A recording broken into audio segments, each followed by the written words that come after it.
नमस्कार, आदाब। लाइव हिंदुस्तान पर आप देख रहे हैं दीन दुनिया। मैं हूं इमरान खान। सरफरोशी है ईमा तुम्हारा, जुर्रतों के परस्तार हो तुम, जो हिफाजत करें सरहदों की, वो फलक बोस दीवार हो तुम। ये बात हम नहीं बल्कि लेबनान के अवाम कह रही है हिजबुल्लाह के लिए। जी हां, लेबनान के लोग और ईरान सहित कई ममालिक हिजबुल्लाह चीफ हसन नसरुल्लाह को शहीद करार देते हैं।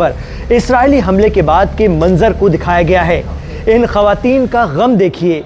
ये हिजबुल्लाह चीफ के जाँ बहक होने पर ज़ारो कतार रो रही हैं। हमारे बच्चे, हमारा घर, हमारी आंखें ले लो, लेकिन हमारे सैयद लौटा दो। सैयद हसन नसरुल्लाह पूरे अरब जगत के रक्षक थे। सैयद कभी नहीं मरते, सैयद कभी भी नहीं मरते।